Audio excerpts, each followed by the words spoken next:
You got it on that. We are live, I think, Will. Look at us. A little nerve-wracking here, Ninja. First time doing a live stream. For those of you who don't know, I'm Will Leahey. I'm the main producer over here at Pitching Ninja. I help Ninja with a bunch of stuff, and I'm here to maybe give some picks or something here today. We'll see what happens. Ninja, I don't know what we're doing. We're trying this out. Day?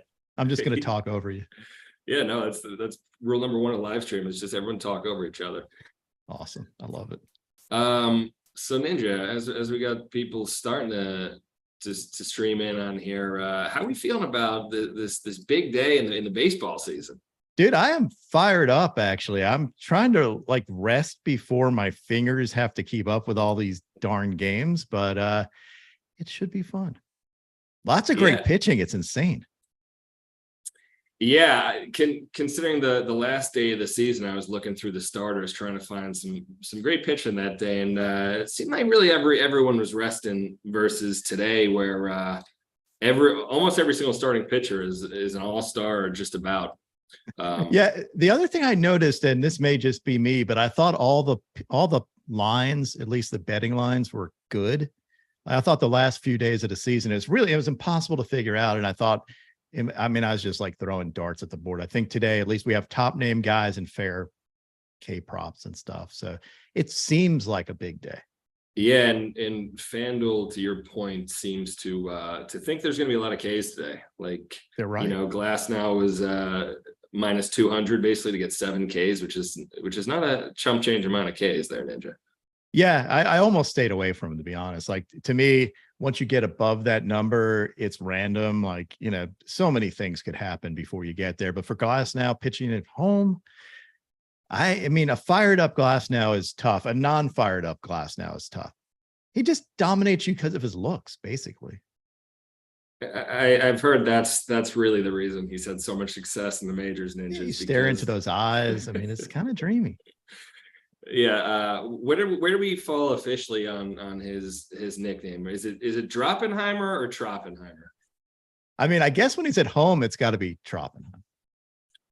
Yeah, I agree. I think Troppenheimer is pretty nice. Although it's tough, you don't want to have a nickname stick so much to a guy when if he gets traded, it could potentially be lost for good. Yeah, but people forget that movie anyway, and we'll go back to Peaky Blinders references.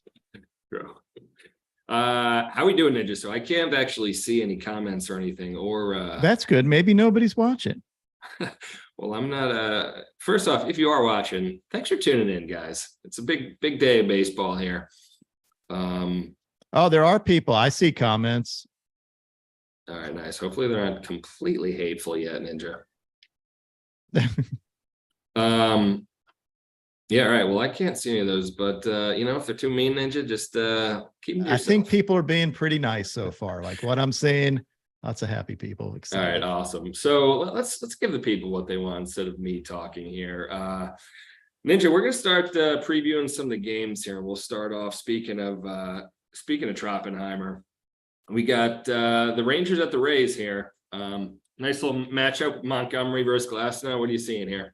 I don't overlook Montgomery. He's been really good and fairly consistent. I like his stuff, but I never will pick against Tyler Glasnow in a big game just because he's got I don't know, he may have the best stuff of anybody in the postseason, and that's saying a lot. Top end is there. Not saying he doesn't have stinkers, but I think he's going to be keyed up and dominate today. Yeah, you've always one of the main pitching ninja isms is stuff is king, and Glasnow certainly has the stuff with his high upper 90s fastball and that curveball that we've all fallen. Yeah, it is testing my my thing. I did say Glasnow has the best stuff, but there are a lot of guys with stuff today, and we'll touch on them. Yeah, and you saw that clip of I think it was Judge said Glasnow is his nemesis. He's the guy he fears the most. Yeah, because they're the same height. It's pretty cool though. A couple of absolute monsters just battling in the same division. Which, by the way, Red Sox fan here. How about this AL East, huh? Yeah. The three 3 teams making So it, 2 of which are not the Sox or the Yankees. So a little payroll shakeup here, but being non-biased for a second, I think it's pretty awesome. yeah, the other thing it proves, and this is a little sidetrack, is we get so fixated on manager of the year being an underdog that goes really well. It's hard to manage talent too. And you have a guy like Snitker who never, he doesn't get the love that he probably deserves. Like, yes, he's got a lot of talent on that team, but to be able to get the right talent to play together for one goal isn't always that easy. I mean, shoot, look at it's like the Padres had pretty good talent too. Yeah, that's true. And yeah, I wonder what Snitker says to those boys to get what are they, 3 guys with 40 plus this year, 40 plus dongs? Yeah, he just points Not to to the mention outfield like and 6 goes, with 30. that team is ridiculous. Like they're the hardest team for me to ever pick against, only because of that. Like you could get a pitcher knocked out in the first inning every time. So they're tough. And I learned my lesson early this season to not pick against them. Yeah, well, we'll see, Ninj. So back on track here with Rays. With the Rays game with Texas, looking out for we mentioned Glass Now stuff, and then you've always kind of been a fan of Jordan Montgomery. He gets featured a good amount on the channel. Anything we're looking out for him? Landing his curveball. It's hard because he's not a guy whose stuff always jumps out at me. I do feature him because when he's successful. Glass Now is made for me. Like he's just the guy that you put everything he does, everything he throws is ridiculous and it's fun. Montgomery takes a little more of a trained eye, is more of a pitcher type guy. So yeah, I mean, again, I think his breaking stuff is what's going to matter if he can land that. They're capable of winning this game. Like, there's no doubt, but I would tend to side on stuff.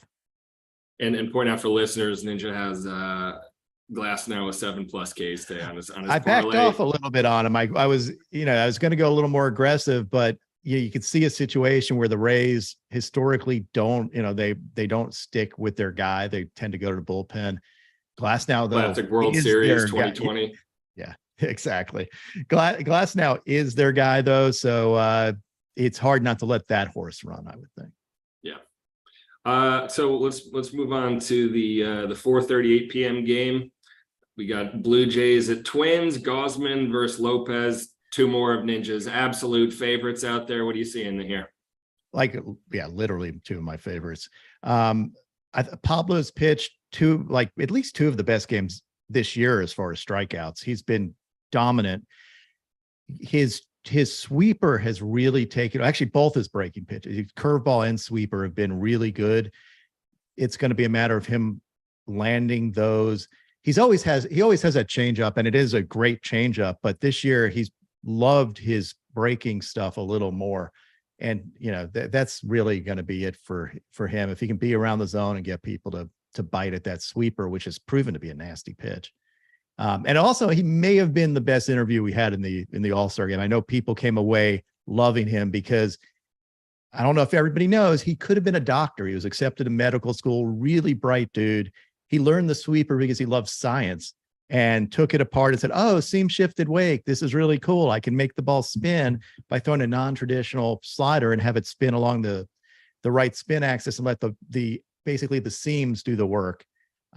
Which is cool. Like, it's fun to talk to a pitcher who really appreciates that. You had mentioned, so we saw him at the All-Star game. We're approaching him. He said, I don't know if you know this, Will, but he's a brilliant guy. So we went and interviewed him, and he sounded like an astrophysicist, and he wasn't even speaking his first language. So I grew a lot of respect for that guy, and then kind of paying closer eye on him since. He's absolutely filthy. So yeah, for those of you at home who don't know a ton about Pablo Lopez, he's the absolute man. He really is. Like, he's a great dude, humble, very nice, approachable, and I'll probably get him on for an interview this offseason. He said he wanted to come on and talk. He said, anytime I can talk pitching, I'd love to. And yeah, he's a great dude. He's not short on words either, Ninja. So there might be a 4-hour interview, but stay tuned. I'm always really hesitant to take too much of people's times. Let's see, who has the best pitching going into playoffs? That's a great, I see that in the chat. The best pitching going into the playoffs. I would have said the Brewers had a shot up until yesterday.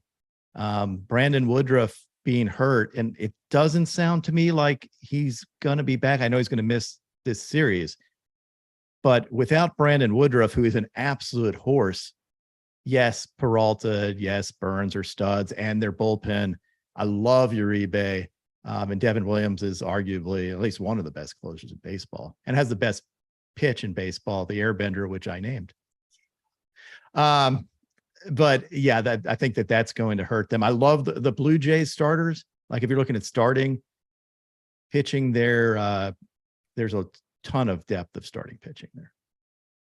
Yeah, the Woodruff news is brutal. It sucks because he's a great dude too. Like you remember him from all-star interviews and stuff. And he came up to me like, I need a Mississippi State shirt. It was like he was fired up for it. And really good dude. He was in tears yesterday, knowing that he wasn't going to be, able to support the team because he really is a team guy and has nasty stuff. So that kills me, the fact that he's not going to be out there. Yeah, it's a shame. He's the man. Yeah, and maybe the difference of a long run and not a long run for them. Trying to look at what other staffs we got here. Have we forgotten how much the Rays have overcome this season? It's insane. I was going to say, Glasnow was injured. A lot of it. We got McClanahan, Springs, Rasmus. Like you're every time a guy would step up, they'd get hurt, and it's rotten luck for them, and it's a testament to them to be able to be here. And that's why it's a little misleading. You see, they had that unbelievable start, and people think they fell off a ton. They did. They had their droughts, but I think largely in part it's because their rotation has been so all over the place, solely because the whole injury debacle that they've gone through. Yeah. So we want to touch, of course, on Kevin Gausman because we got started with that, right? We want. Yeah, please go into it. He one of the another legendary pitching interview. He with his grip, his splitter grip. What do you see in the Gausman outing tonight? I got asked yesterday on MLB Network who had the filthiest single pitch, especially among starting pitching. I said the airbender for looking at relievers, but if you're looking at starting pitching, I don't know that there's a filthier pitch than Gausman's splitter. The fact that he took 20 minutes to explain how his splitter works in an interview, like literally it's a 20-minute segment on one pitch because there's so many facets to it, including the fact he doesn't throw it in between starts. And he doesn't throw it in bullpens because he gets blood blisters every time he throws it. And it's only a good pitch when he gets blood blisters. I expect him to get a blood blister today, and I expect him to dominate and hopefully dial his velo up, because when his velo, he's touched 99 this year. And if he can get upper 90s with that splitter, it's impossible because he tunnels it so well with the fastball. He gets a lot of bad swings on it, and I'm really looking forward to watching him throw. Yeah, that part of his story, kids at home, Gausman throwing the splitter is not as easy as it looks. Every single start, at least if he's throwing well or throws enough pitches, he bleeds and has to heal over the course of his off days. So I hadn't heard that before. Yeah, and the other cool thing that I don't know if everybody picked up on this season, three pitchers actually, if you count a minor leaguer, probably more than that, but I know of three pitchers that have borrowed his grip: Joe Ryan, George Kirby, and both from the interview. Like they got it and they're like, oh, I might try this, and they should, because it's Gausman and it's Nancy and Waldrop from the Braves draft, or Florida dude who picked it up too from that interview. So that's why I love doing these interviews. Like I view my job is to get the information out there. I'm like the intermediary. It's easy for pitchers to share through me. And one of the reasons why they love doing those interviews. I think pitching it's a big community, and they love to share knowledge and pass it down. So let's move on, Ninja, to the 708 game. We got one of your new coming favorite younger guys, Brandon Pfaadt, versus tried and true tested new legend Corbin Burns. What do we see in this matchup, Ninja? I think Pfaadt is criminally underrated by a lot of folks. They look at how he started the season, and I got a lot of comments earlier in the year like, he sucks, look at him getting shelled. And then you see lately he's toned down his walks. His sweeper is filthy, but overall his stuff is really good. He's going to be around for a long time. I picked an easy number for what I think is easy. Look, it's the postseason. Anything could happen. He could get knocked out in the first inning. I'm not pretending like I have some of this great knowledge, but I do have a lot of faith in Pfaadt. And I have him for 5 Ks or more. So that's a doable number for him as long as he goes deep. I'm not in love with the D-backs bullpen. It's just nothing that I've really liked all year. Not saying that they can't come through, all that, but it's just not one that I featured a ton. And I think that they're going to have to ride him a little bit. And they can. He's capable of doing it. Burns, on the other hand, absolute stud. Dialed it in later in the season. He started out terribly. I made an excuse for him that I think that the contract stuff probably did get in his head a little bit. Like, I'm pissed at this team, pissed at life. This sucks. I'm a stud and they're not paying me. He's gotten over that. He's pitched really well.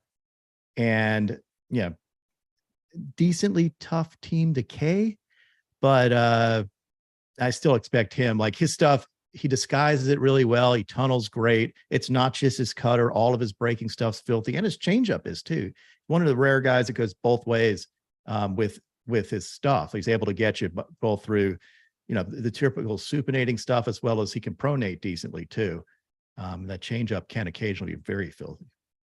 You mentioned him kind of utilizing some more pitches this year. Do you think people just, since he became such a huge name and won a Cy Young, people kind of caught on to his cutter a little bit more, or do you think he's just not throwing it as effectively, or what do you see? I thought he lost it. Like, honestly, backdoor cutter, you've seen how few times I featured it this year, and there's a reason he wasn't able to land it. His mechanics changed a little bit. He figured it out towards the end. And there was a point this year, it was like in the last few weeks, I said, that's the Corbin Burns cutter he had when he was the Cy Young Award winner. He was able to command it and spot it. The problem is, when you can't spot that cutter, especially a backdoor cutter, it ends up being just batting practice. Like, if you can't spot it, it leaks over the plate and hitters can hammer it. If you can spot it, it's the most impossible pitch to hit, because he runs a sinker off of it sometimes. You tunnel that off the plate, the cutter catches it, sinker runs away.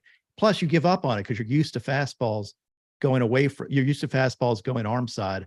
When you can cut it to the plate, it's a huge deal. So his ability to land that again makes all of his pitches that much better, because you don't have to eliminate you can't eliminate the backdoor cutter as a hitter. So now you have to respect everything. Yeah, I think it's a major confidence pitch too. If you're not landing it a little bit and then you're scared, you leave two in a row, over the middle, it can get hammered, as you mentioned. And do you remember him telling me that, like, he didn't want to ever throw a backdoor cutter? He said, I don't want to throw it because it seems like it's going to get killed. And then they're like, well, why don't you try to throw it? Like, the analytics guy said it was a good pitch. And then he started doing it and figuring out where he had to spot it. And it depends based on the game. Like, he may be keyed up today, may have a little bit of extra cut. So he's got to figure out early on where to put it. Also, to get the umpires to call it is another thing. Like, he said, I'm going to throw a few, and the catchers kind of got to sell them early in the game, because the umpire has to get used to seeing it, which will go away if you have robo umps. But we have human umps, and it's a tough pitch because the umpire is going to give up on it just like a hitter. Yeah. Ninja, before we get out of here, let's preview the last game. And thanks, by the way, everybody, for tuning in. We're trying this out for the first time, and we appreciate everyone showing up. So thanks for being in here with us. But here's the final game is the Jesus Lizard Marlins versus over in Philly versus Zach Wheeler. What do you see in this game, Ninja? Two more of your favorites. Yeah, I think the Jesus Lizard's line is too low. Give him some respect, because he's freaking disgusting, and people just, like, I don't know, like, if you've been following all year, you know how good he is. But I had him for 6 Ks and got a good number on that. I think he's going to have a big game. He showed that his slider is a wicked pitch, throws in the upper 90s. He wants this. He's a sharp dude. Another really smart, mature dude who I expect to have a big game. Wheeler's Wheeler. He's a horse. Both of these guys are probably, I expect a pitcher's duel. I expect there's a lot of games today that are pitcher's duels, though. Like, there's nobody I'm sitting there going, man, that guy shouldn't be pitching today. It's like this is going to be a big day. I can't wait to put a video together summing up today for tomorrow, because these are the days that I live for as a pitching guy. So I'm looking for both of these guys to pitch well. I didn't like Wheeler's number tremendously today, and he can dominate you without striking people out. Like, he's one of those guys that can be a little random, because his stuff is good enough that he can pitch, stay in the game long, and get weak contact. I find that Luzardo, if he's not getting a lot of Ks, I just don't like him as much. Like, he can but I expect him to get a lot of strikeouts, and there's some strikeouts in that lineup. So 6 seems eminently doable to me. Yeah, Wheeler's to me kind of like the ultimate old school guy, and now that he's kind of hardened with last year's run and stuff too, that he's a big game pitcher. I'm sure I just gave him the kiss of death here, but I know I'm worried about it too. Like I feel like every time I give someone a compliment, it's a kiss of death lately. So yeah, well, listen, Ninja, I'm super excited. Finally, the playoffs are here. We got a great month ahead of us here. Any parting thoughts for our glorious? Yeah, I'm gonna see if there's any one question. I see somebody saying, yeah, Gausman did get owned by the Twins, and that's absolutely true. I think, you have to know when to throw out past performance, because just because you get owned by somebody one time doesn't mean you're going to get owned by them again. Gausman's got, as a veteran guy who can switch things up. You see, sometimes what happens is folks lay off the splitter, make him come to the zone. Senga had this earlier in the year and turned his season around as well. And I talked to him about that, like what he did to change it. So what guys will do is when they find people are laying off their splitter, because usually the word, if you see it low, let it go and basically assume that it's going to drop out of the zone. The problem is sometimes they'll pitch backwards now because he'll know their tendencies and say, they're probably taking this pitch. Maybe he wasn't ready for it earlier. Maybe they just had a better strategy early. But you can counteract that as a pitcher, especially as a veteran who's seen it and has command of his pitches. You can throw a low fastball and get hitters to take it. And then once they make that adjustment and they see you're attacking them that way, all of a sudden you're working some splitters. It makes it very tough to hit. And he's also got a slider too. That's capable of getting people out. So I can see him making adjustments. I know people think a lot of times if a team sees a pitcher multiple times, it's the advantage to the team, the lineup. Occasionally that's not true. Like if you're a smart pitcher that can vary things up, sometimes having hitters get success. And I think was it Maddox told me the same thing. Like Maddox said, hitters remember their success and you can feed off their ego. Like you give them something that looks like something that they previously hit you hard on. And all of a sudden they're like, wait a second, I didn't think that was going to happen.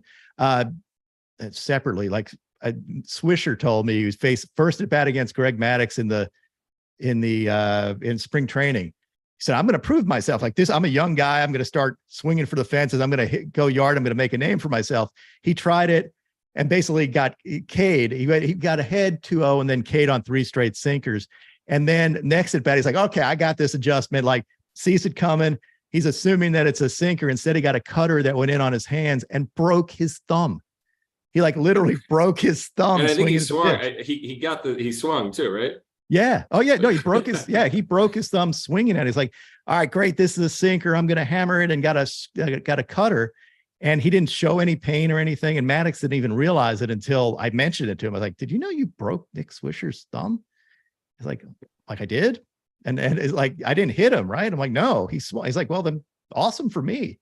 Like, I love hurting somebody. Maddox couldn't carry any less. He was like, all right, good. I got the K. Nice.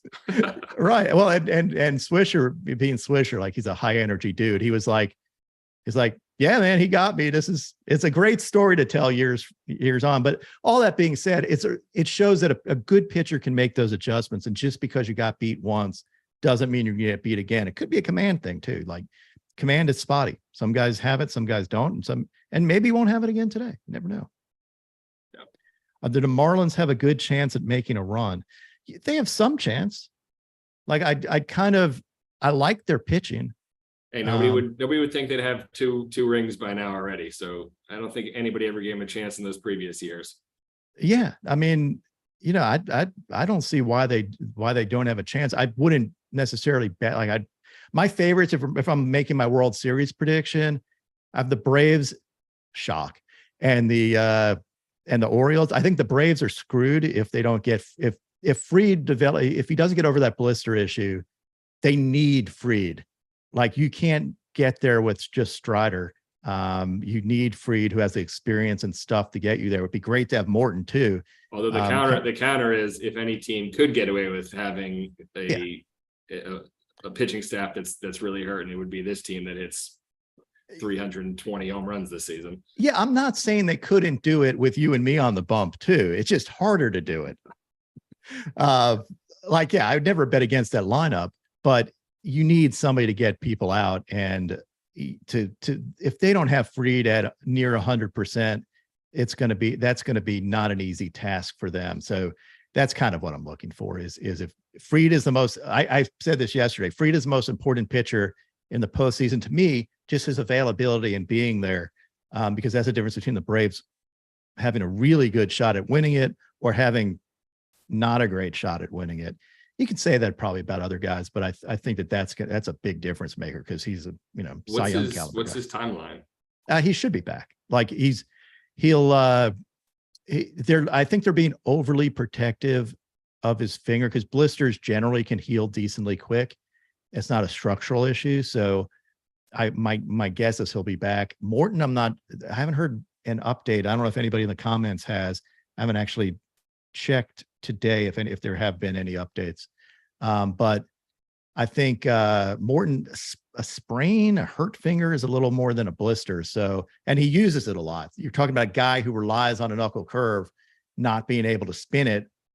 That's not an easy thing to overcome. So you're going to kind of need him to be healthy, unless they can get by without him. They would be better with him, obviously, but you can get by without him. You can't get by without Fried and Morton. All right, Ninja, want to wrap it up? Yeah, let's wrap it up. I hope everybody had a good time. We'll try to do more of these during the postseason, but we were just trying this out to see if anybody would find this interesting. And have a great day watching these games, and we'll put together a great video for you all tomorrow. Thank you, everybody.